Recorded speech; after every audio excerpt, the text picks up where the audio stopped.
Well, we, just like everyone else, wanted to know what is going to happen to traffic when the viaduct is torn down and the tunnel opens. It's going to be a big change here in downtown Seattle, especially with two key exits on the viaduct going away. If you travel north on the double-decker highway, you'll see Seneca Street exit. Very, very popular exit for people getting into downtown. Further north, the Western Avenue exit, also very popular and heavily used. What happens when those two go away? We dug into the data with Microsoft and the help of Revel Consulting to see what might happen when the viaduct is torn down.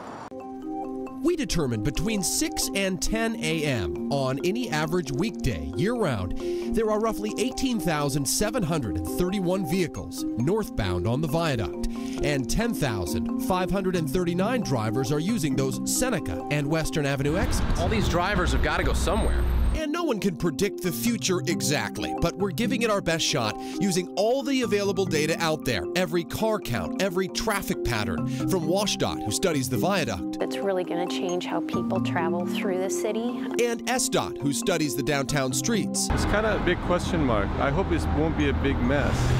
We conducted a first-of-its-kind unique analysis with data scientists and Microsoft Power BI to help reveal what our roads will look like during the morning commute when the viaduct is demolished. And to determine where drivers might go, we conducted an online poll. I'm going to take the tunnel. And polled people face-to-face. The waterfront's going to be a lot nicer. More than 200 drivers polled. How are you going to get to downtown?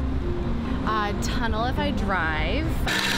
What I'm really going to do is rearrange my travel patterns to come in earlier. So where do they go when the viaduct is gone? Based on our poll, the majority of drivers, 42%, say they'll try I-5 to get downtown at first.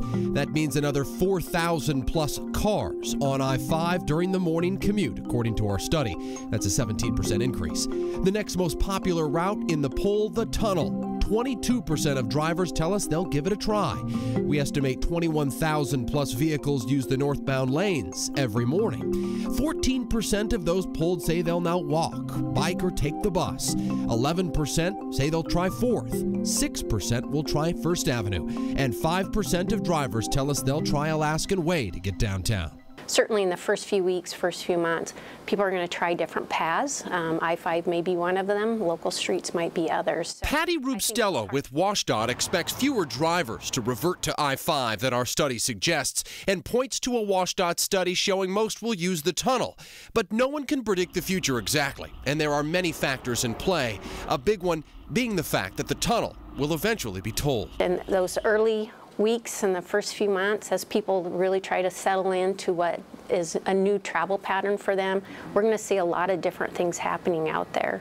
The cool part about all this, you can do this yourself. On King5.com right now, live, this story. What will Seattle traffic look like without the viaduct? It is posted, and in the middle of the story, thanks to Microsoft Power BI and Revel Consulting, we can look through this interactive map here. You can even click around to show what the traffic count will look like based on each individual route.